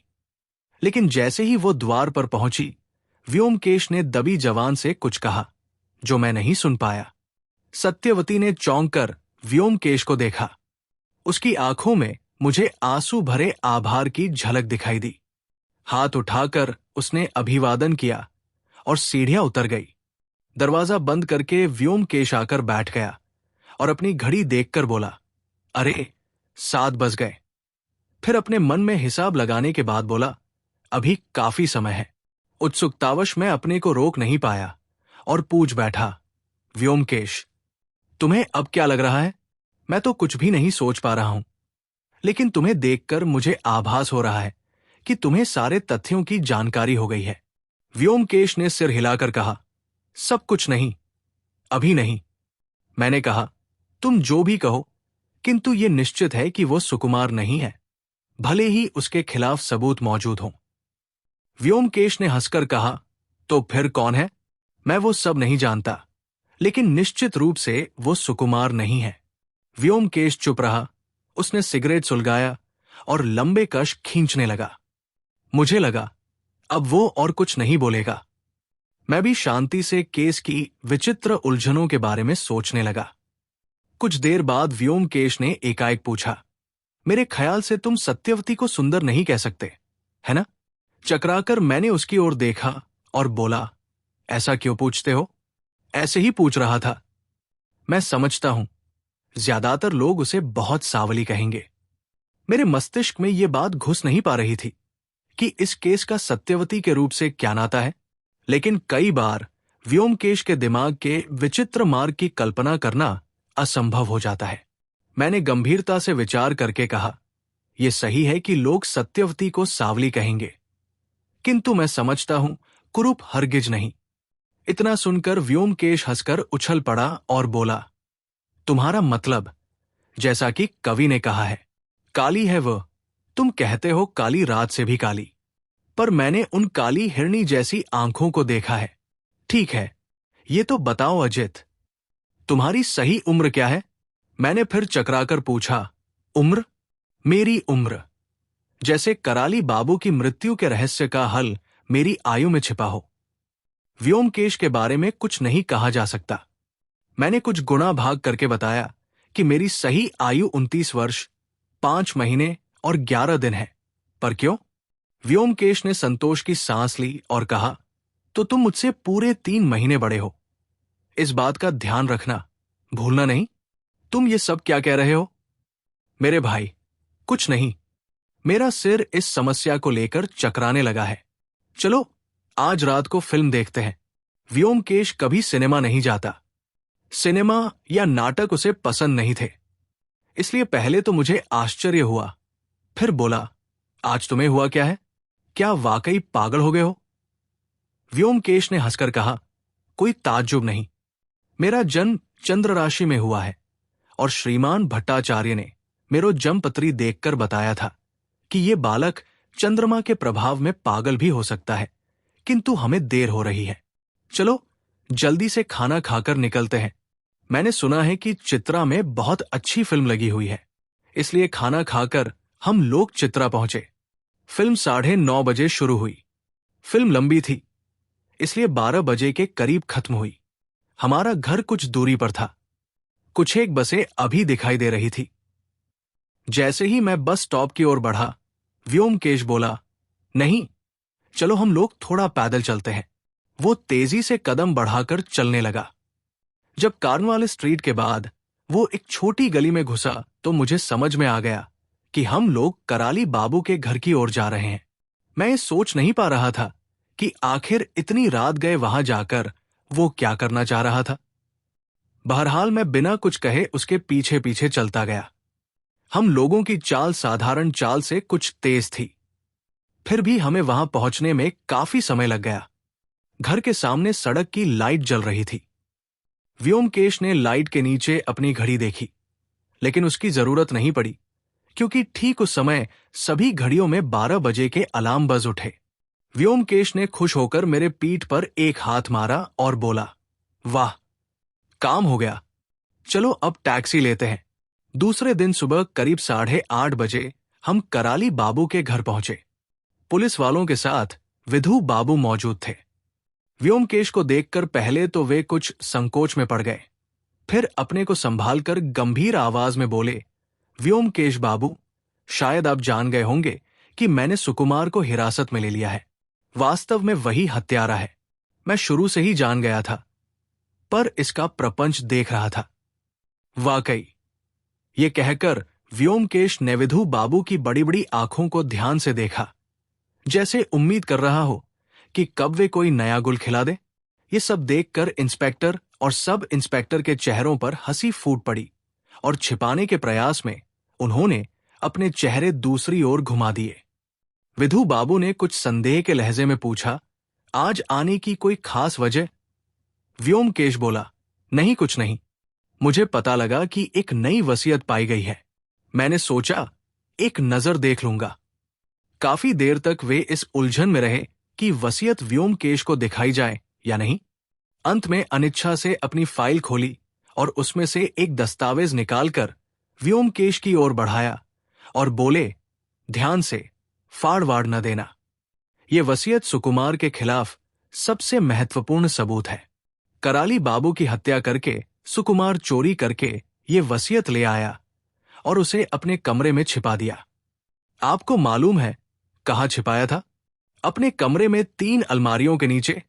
क्या सुकुमार गिरफ्तारी के समय कुछ बोला था? क्या बोलता? वही जो सब कहते हैं। मुझे कुछ नहीं मालूम और चौंकने का नाटक।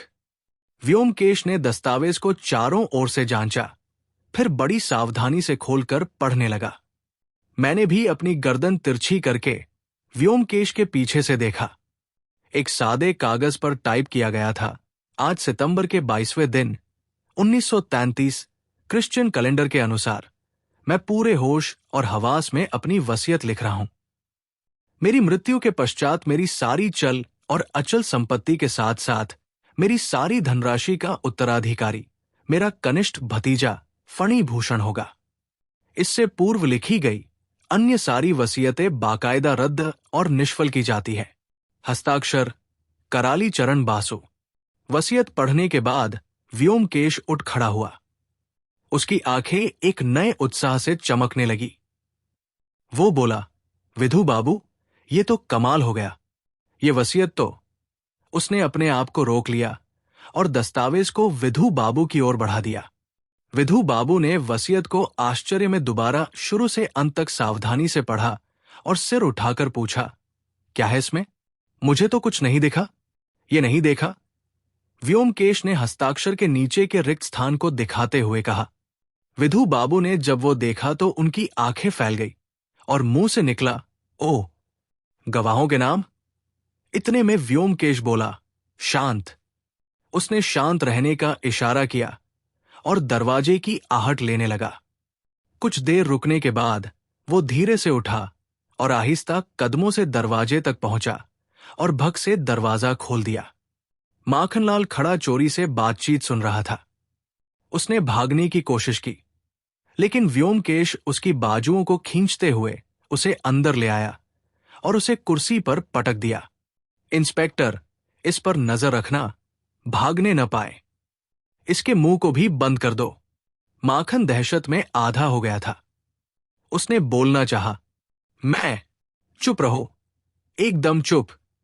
विधु बाबू, मजिस्ट्रेट से एक दूसरा वारंट मंगवाए। अपराधी के नाम की जगह खाली ही रखें, उसे हम बाद में भर लेंगे। वो विधु बाबू के नजदीक पहुंच गया और झुककर उनके कान में बोला, तब तक आप इसकी पूरी खबर ले ले। आश्चर्य भरे लहजे में विधु बाबू बोले, लेकिन मुझे समझ में नहीं आ रहा। बाद में बताऊंगा। इस बीच कृपा करके वारंट मंगवा ले। आओ, अजित। व्योमकेश तेजी से सीढ़ियां चढ़कर फणी भूषण के कमरे के बाहर पहुंचा और दरवाजा खटखटाने लगा। दरवाजा अपने आप ही खुल गया। हम लोगों को देखकर फणी चौंक गया। उसके मुंह से निकल गया, व्योमकेश बाबू। हम लोग कमरे में आ गए। अब व्योमकेश की फुर्ती प्राय गायब हो गई थी।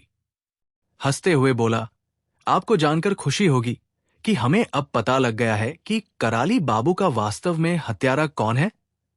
फणी एक फीकी मुस्कान के साथ बोला, हां, मैंने सुना है कि सुकुमार बाबू को हिरासत में ले लिया गया है, लेकिन मुझे अब भी यकीन नहीं होता।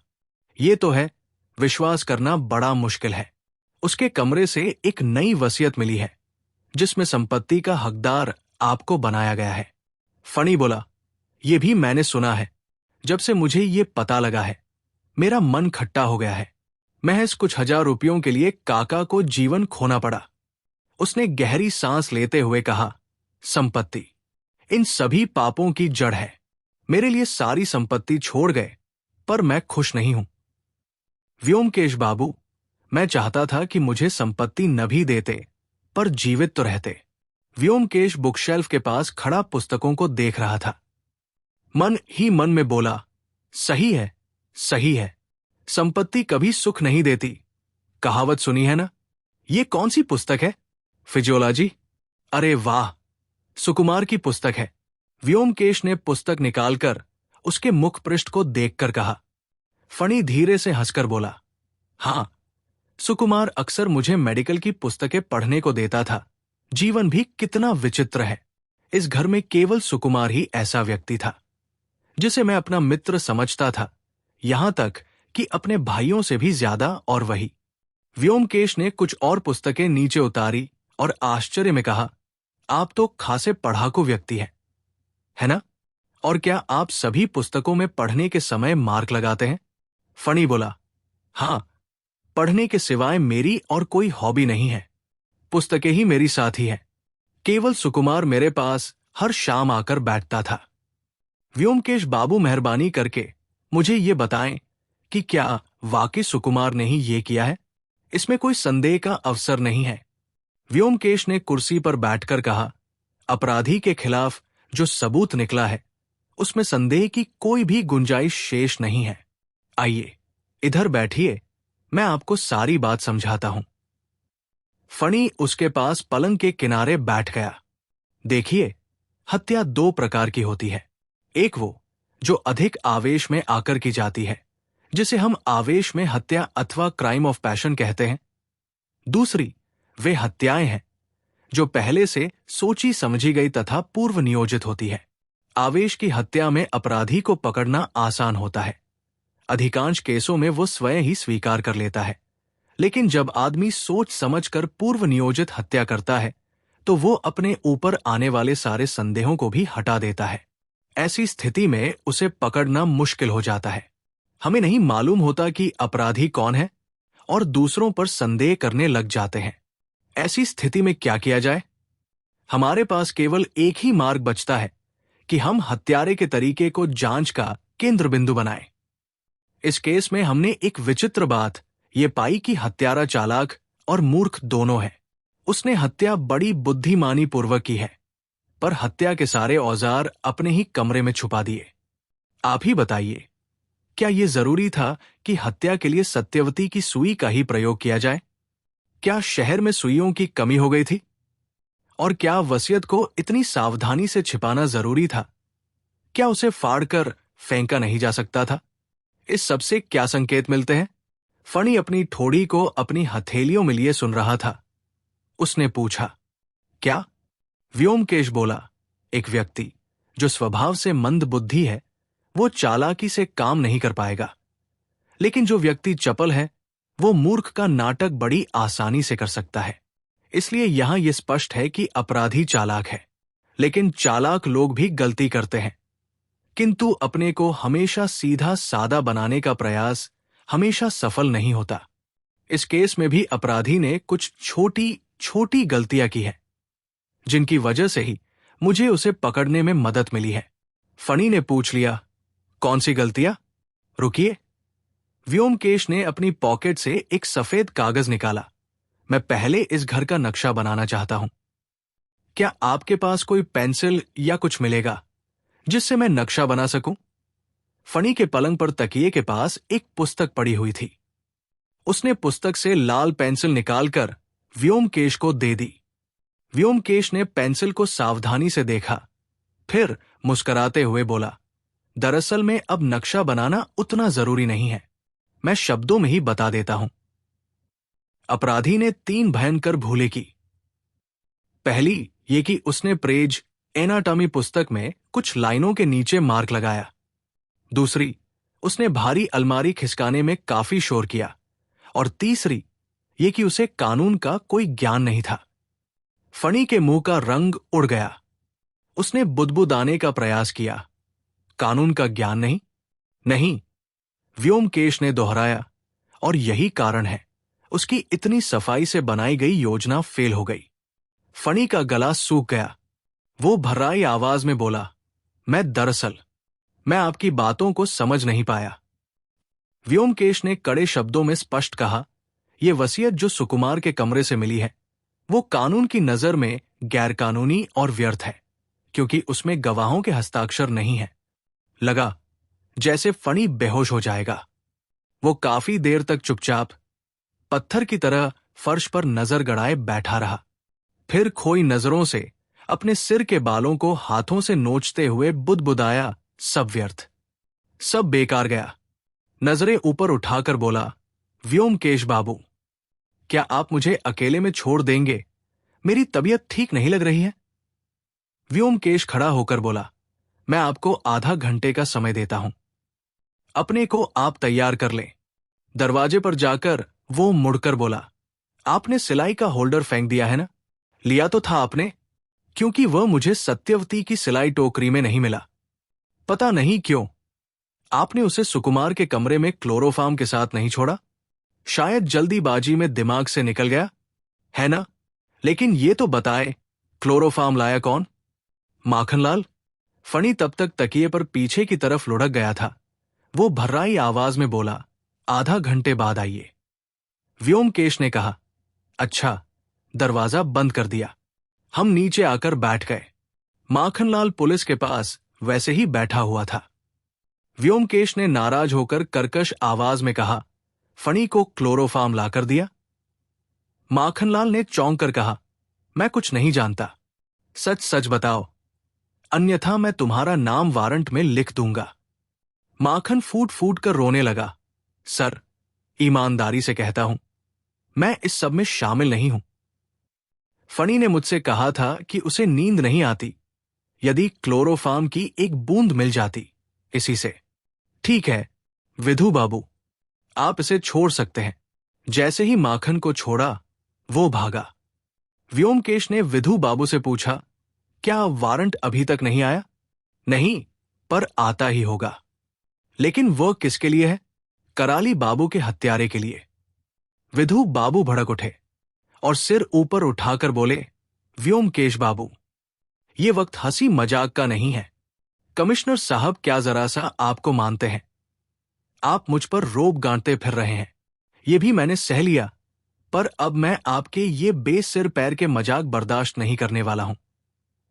मैं मजाक बिल्कुल नहीं कर रहा हूं। यही सच्चाई है, बिल्कुल स्पष्ट। ध्यान से सुनिए। और व्योमकेश ने संक्षेप में सारी बातों का ब्यौरा दे दिया। विधु बाबू क्षण भर के लिए आश्चर्य में जड़वत हो गए। फिर चिल्ला उठे, अगर ऐसा है तो आपने उसे छोड़ क्यों रखा है? अगर वो भाग जाए तो? नहीं, वो भागेगा नहीं। वो बेकसूर होने की दलील देगा, और यही हमारी तुरुप चाल है, क्योंकि अदालत में हमारे लिए उसे दोषी ठहराना बहुत मुश्किल होगा। और अदालत में जूरियों को तो आप जानते ही हैं, उन्हें तो दोषी को मुक्त करने का बस एक मौका चाहिए। ये तो मैं भी जानता हूं, पर विधु बाबू फिर कुछ चिंतन में लग गए। ठीक आधा घंटे बाद हम फणिभूषण के कमरे में गए। विधु बाबू ने आगे बढ़कर दरवाजा खोला और पहले घुसे और आगे जाकर एकाएक रुक गए। फणी पलंग पर लेटा हुआ था। उसका दाया हाथ नीचे झूल रहा था और फर्श पर खून बह रहा था। उसके झूलते हाथ की नब्ज की नाड़ी कटी हुई थी, जिससे खून की बूंदें नीचे गिर रही थी। व्योमकेश एक क्षण शरीर को देखता रहा, फिर धीरे से बोला, मैंने नहीं सोचा था कि वो इस हद तक पहुंच जाएगा। लेकिन उसके पास और उपाय भी क्या था? एक सफेद कागज फणी के सीने पर रखा दिखाई दिया। व्योमकेश ने उसे उठाकर जोर से पढ़ना शुरू किया। व्योमकेश बाबू, अलविदा। मैं एक अपंग और व्यर्थ व्यक्ति हूं। मेरे लिए इस संसार में कोई स्थान नहीं है। देखता हूं कि ऊपर भी मुझे स्थान मिलता है या नहीं। मुझे मालूम है कि अदालत में आप मुझे दोषी साबित नहीं कर पाएंगे, लेकिन मेरे लिए अब जीवित रहने का कोई मतलब नहीं रहा। जब पैसा ही नहीं मिलेगा तो मैं जीवित रहकर करूंगा भी क्या? मुझे काका की हत्या करने का कोई पछतावा नहीं है। उन्हें मेरे से जरा भी प्यार नहीं था। वह हमेशा मेरे लंगड़ेपन का मजाक बनाकर खिल्ली उड़ाते थे। किंतु मैं सुकुमार दा का जरूर अपराधी हूं और इसके लिए क्षमा प्रार्थी भी हूं। लेकिन मेरे पास उनके अलावा कोई और व्यक्ति नहीं था जिसके मत्थे ये दोष मढ़ सकूं। और फिर उसके जेल चले जाने से मेरा एक फायदा और भी होता। ये लाभ मेरे मन में पल रही उस गुप्त इच्छा से संबंधित था, जिसे अपंग होने के कारण मैं कभी जगजाहिर नहीं कर पाया। मैं ये नहीं बताऊंगा कि मुझे क्लोरोफार्म कैसे मिला। जो व्यक्ति मेरे लिए लाया था, उसे मेरे उद्देश्य की जानकारी नहीं थी, लेकिन बाद में शायद उसे संदेह हो गया हो। आप सचमुच में विचित्र प्राणी हैं। आपने उंगली के उस होल्डर को भी नहीं छोड़ा। आपका कहना सही था, मैं उसे उठाना भूल गया था। ये मुझे याद तब आया जब मैं अपने कमरे में वापस आया। वो अब भी यहीं कहीं गिरा पड़ा होगा। उस रात जब मैंने सुई और होल्डर को सत्यवती की सिलाई टोकरी से चुराया था, उस समय वो रसोई में खाना बना रही थी। आपकी जगह यदि कोई और होता तो पकड़ नहीं पाता, लेकिन फिर भी मैं अपने को आपसे नफरत करने की स्थिति में नहीं ला पा रहा हूं। नमस्कार, अब विदा लेता हूं। बहुत दूर जाना है। भवदीय फणिभूषणकर। व्योमकेश ने विधु बाबू को कागज पकड़ाते हुए कहा, मेरे ख्याल से अब सुकुमार को हिरासत में रखना जायज नहीं है। उसकी बहन को भी खबर कर देनी चाहिए। मेरे ख्याल से वो अभी अपने कमरे में होगी। चलो अजित। लगभग एक सप्ताह बाद हम दोनों एक दिन शाम को अपने कमरे में बैठे चाय पी रहे थे। पिछले कुछ दिनों से व्योमकेश रोजाना दोपहर में कहीं जा रहा था। उसने बताया नहीं और मैंने पूछा भी नहीं। कई बार उसे कुछ गोपनीय केस मिल जाते थे जिनकी गोपनीयता रखने के लिए वो बताना उचित नहीं समझता था। मुझे भी नहीं बताता था। मैंने पूछा, आज भी तुम्हें जाना है?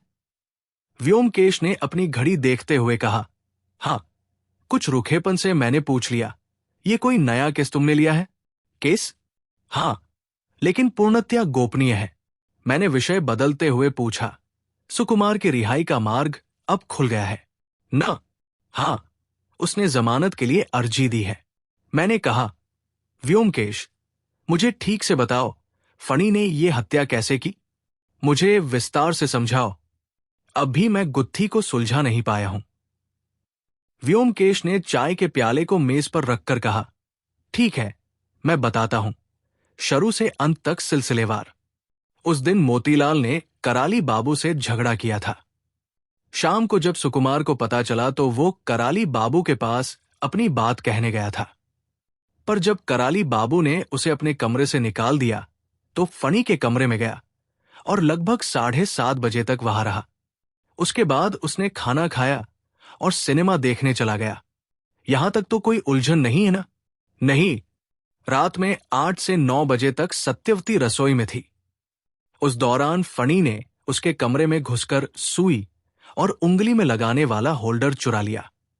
उसने अनुमान लगा लिया था कि कराली बाबू इस बार फिर अपनी वसीयत बदलेंगे, जिसमें इस बार संपत्ति उसको ही मिलने वाली है। उसने फैसला कर लिया कि अब वो उस खुसट को अपनी वसीयत बदलने का अवसर नहीं देगा। फणी के मन में कराली बाबू के लिए नफरत थी। अपंग लोग अपनी कमी को लेकर बहुत भावुक होते हैं। जो लोग उनकी कमियों को लेकर मजाक उड़ाते हैं, उनसे बदला लेने के लिए वे किसी भी हद तक जा सकते हैं। फणी इन्हीं बातों को लेकर उनसे नाराज था और बहुत पहले से उनकी हत्या की योजना बना रहा था। खानसामा के बयान के अनुसार हमें पता लगा कि मोतीलाल रात में लगभग 11:30 बजे घर से बाहर गया। अफीम की पिनक में अक्सर समय का हेर फेर स्वाभाविक है, इसलिए खानसामा निश्चय से कुछ नहीं कह पा रहा था। मेरे अनुमान के अनुसार मोतीलाल ने करीब 11:25 पर घर छोड़ा। उसकी कमजोरी थी, उसने शायद ही कभी रात घर में बिताई थी। मोतीलाल के चले जाने के बाद फणी अपने कमरे से निकला। मोतीलाल का कमरा कराली बाबू के कमरे के ठीक नीचे था। फणी नहीं चाहता था कि शोर या आवाज मोतीलाल को सुनाई दे, इसलिए उसने उसके जाने की प्रतीक्षा की। उसे कराली बाबू को क्लोरोफार्म से बेहोश करने में 5 मिनट लगे। उसके बाद फणी कराली बाबू की गर्दन में सुई को ठीक से नहीं घोंप पाया। सही निशाने के लिए उसे 3 प्रयास करने पड़े। यदि ये काम सुकुमार जैसा मेडिकल छात्र करता तो उसे इतना समय नहीं लगता। उसके बाद फणी दूसरे कमरे में गया और उसने मेज की दराज से कराली बाबू की अंतिम वसीयत निकाली। उसने पढ़कर देखा, उसका अनुमान सही था। वसीयत उसी के नाम थी। इन सब कामों में उसे 10 से 12 मिनट का समय लगा। अब उसके लिए यह समस्या थी कि उस नई वसीयत का क्या करे। वो उसे उसी लॉकर में छोड़ दे सकता था, पर उससे सुकुमार के गले में फंदा कैसे लगता, और अपने को बचाने के लिए उसे किसी पर इल्जाम थोपना जरूरी था। इसलिए उसने वसीयत और क्लोरोफार्म को सुकुमार के कमरे में छिपा दिया। वो जानता था ऐसी हत्या में बाद में कमरों की तलाशी होती है और उस तलाशी में ये दोनों चीज सुकुमार के कमरे से निकलेंगी। इस तरह एक तीर से 2 निशाने हो जाएंगे। सुकुमार को फांसी का फंदा और फणी को वसीयत की संपत्ति। उसने जब अलमारियां खिसकाई थी तब उनकी आवाज हुई थी। इसी से सत्यवती की नींद टूटी थी। उस समय 11:45 बजे थे। सत्यवती ने सोचा सुकुमार सिनेमा देखकर लौटा है, लेकिन सच्चाई ये थी सुकुमार उस समय तक वापस आ ही नहीं सकता था। वो जब वापस आया तब सभी घड़ियों में 12 के घंटे बज रहे थे। क्या अब भी कुछ और जानना चाहते हो? और वसीयत में गवाही न होने का कारण क्या हो सकता है? व्योमकेश एक क्षण सोचकर बोला, लगता है कि कराली बाबू ने वसीयत रात के खाने के बाद लिखी हो और वे चाहते हो कि सुबह वे खानसामा और नौकर से उस पर हस्ताक्षर करवा लेंगे। कुछ देर हम लोग शांति से सिगरेट के कश लगाते रहे। फिर मैंने ही पूछा, क्या सत्यवती से तुम दोबारा मिले? क्या कहा उसने? खूब धन्यवाद दिया होगा तुम्हें, है ना? व्योमकेश ने चेहरे पर निराशा लाते हुए कहा, कुछ नहीं, केवल साड़ी से सिर ढककर मेरे चरणों का स्पर्श किया, बस। बहुत ही शालीन लड़की है, क्यों? व्योमकेश खड़ा हो गया और मेरी ओर उंगली उठाकर बोला, तुम मुझसे उम्र में बड़े हो, याद रखना। और बिना उत्तर दिए अपने कमरे में चला गया। थोड़ी देर में सज धज के आया। देखकर मैंने कहा, तुम्हारा गोपनीय क्लाइंट लगता है, बहुत ही शौकीन है। जासूस को भी रेशमी कुर्ते में देखना चाहता है, क्या कहने। व्योमकेश ने सेंट से सुगंधित रुमाल से मुंह पोंछा और बोला, हां, सत्य का अन्वेषण कोई मजाक नहीं है, उसके लिए बाकायदा तैयारी करनी पड़ती है। मैंने कहा, लेकिन सत्य का अन्वेषण करते हुए तुम्हें अरसा बीता, इससे पहले तो मैंने तुम्हें इतनी सज धज में नहीं देखा।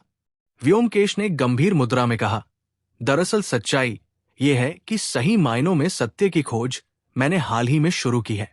तुम्हारा क्या मतलब है? तुम ही जानो। मतलब गहरा है मेरे भाई, देसी आंखों से देखो। और एक शरारत भरी मुस्कान छोड़कर जाने के लिए उठ गया।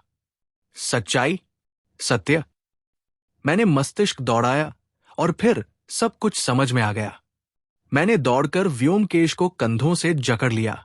सत्यवती, अब समझा, ये थी तुम्हारी सत्य की खोज, जिसके लिए इतने दिनों से भागते रहे हो।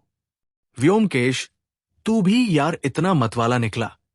शेक्सपियर ने ठीक ही कहा है, ये सारी दुनिया ही प्यार का जंजाल है। व्योमकेश बोला, अब खबरदार, तुम मुझसे बड़े हो और इस लिहाज से तुम उसके आदरणीय जेठ जी लगते हो। इसके बाद दोस्ती की परिभाषा नहीं चलने वाली है। मैं भी तुम्हें भाई साहब कहकर पुकारूंगा, इससे तुम्हें आसानी भी रहेगी। मैंने टोक दिया, क्या प्यारे, अब मैं खटमल हो गया।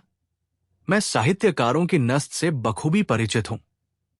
मैंने जोर से निश्वास छोड़कर कहा, अच्छा बाबा, आज से मैं तुम्हारा बड़ा भाई हूं।